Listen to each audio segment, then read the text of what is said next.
Risiko fraud. Sebelum kita membahas lebih jauh mengenai apa itu risiko fraud, kita harus mengetahui terlebih dahulu mengenai apa itu fraud. Fraud adalah penipuan yang disengaja dilakukan untuk menimbulkan kerugian tanpa disadari oleh pihak yang dirugikan tersebut dan memberikan keuntungan bagi pelaku kecurangan. Kecurangan umumnya terjadi karena adanya tekanan untuk melakukan penyelewengan atau dorongan untuk memanfaatkan kesempatan yang ada dan adanya pembenaran atau diterima secara umum terhadap tindakan tersebut. Kenapa sih manusia melakukan fraud? Alasan pertama ialah mereka menghadapi tekanan yang luar biasa atau pressure karena kebutuhan uang yang tidak dapat mereka ceritakan kepada orang lain atau dalam istilah crazy, non-shareable financial needs. Karena pressure ini salah satu penyebab pelaku melakukan fraud, maka organisasi harus mencari jalan keluarnya. Salah satunya adalah pada tahap rekrutmen pegawai, melalui wawancara dan pemeriksaan latar belakang, melihat kemungkinan berulangnya tekanan serupa di kemudian hari. Alasan kedua ialah perceived opportunity. Ada peluang untuk melakukan fraud. Artinya, meskipun ada kebutuhan akan uang yang tidak dapat diceritakannya pada orang lain, namun jika tidak ada peluang, fraud tidak dapat dilakukan. Sistem pengendalian internal yang andal, pelaksanaan yang cermat dan tidak dapat disuap, dan auditor internal yang awas dan tidak dapat disuap adalah contoh-contoh untuk menekan opportunity.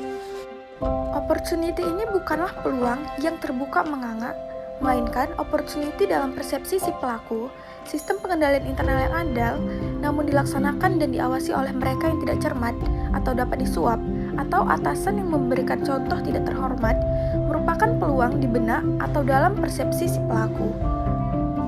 Alasan ketiga ialah rationalization atau pembenaran. Alasan ini perlu dijelaskan dengan cerita yang kita semua kenal. Cerita ini akan memberikan pemikiran mengenai solusinya. Rationalization adalah excuse atau berdalih. Dengan polos pelaku akan bertanya, apa salahku? Yang salah si A, si B, atau si C. Ada banyak sekali risiko fraud yang dapat merugikan perusahaan. Fraud yang besar meruntuhkan seluruh organisasi, kerugian investasi yang masif, biaya hukum yang signifikan, penahanan atau pemenjaraan tokoh kunci, dan hilangnya kepercayaan terhadap pasar-pasar modal dunia. Fraud juga berdampak pada reputasi individu yang bersangkutan ataupun reputasi lembaganya, brand dan image atau citra banyak organisasi atau profesi secara global. Dampak lain dari fraud adalah reaksi pemerintah dan pembuatan undang-undang dengan menerbitkan undang-undang dengan banyak kewajiban hukum. Berikut ini adalah ACFE Fraud 3, yang dimana ACFE ialah Asosiasi Global dari Pemeriksa Fraud. Penanganan fraud oleh fungsi audit internal terbagi atas 5 prinsipal. Yang pertama, sebagian bagian dari struktur tata kelola organisasi, program pengelolaan struktur fraud seharusnya ada, termasuk kebijakan tertulis, untuk menyampaikan harapan dewan dan manajemen senior mengenai pengelolaan risiko fraud.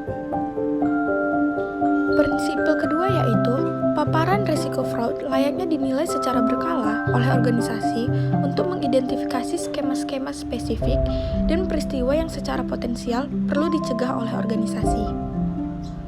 Prinsipal ketiga yaitu, teknik-teknik pencegahan untuk menghindari peristiwa yang mengandung risiko utama terjadinya fraud seharusnya dibuat, di mana mungkin untuk menghindari terjadinya fraud.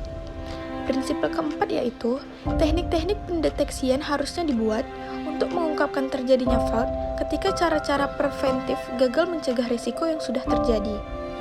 Dan prinsipal yang terakhir ialah, proses pelaporan seharusnya ada untuk menampung masukan tentang fraud yang berpotensi terjadi, dan pendekatan yang terkoordinasi untuk menginvestigasi dan mengambil tindakan perbaikan.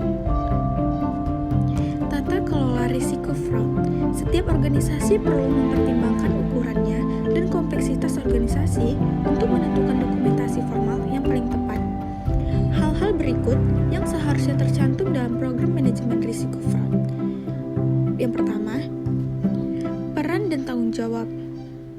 Selanjutnya komitmen, kesadaran mengenai fraud, proses penegasan, pengungkapan ungkapan tentang adanya benturan kepentingan, penilaian risiko fraud, prosedur pelaporan dan perlindungan saksi peniup fluid, proses investigasi, tindakan perbaikan, assurance mutu, dan yang terakhir pemantauan terus-menerus.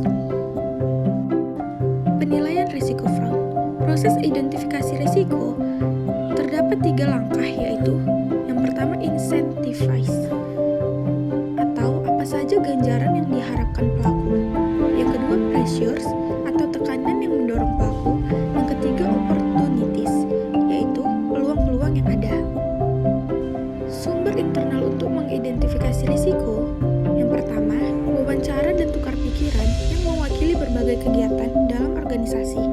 Yang kedua, menelaah keluhan atau whistleblower.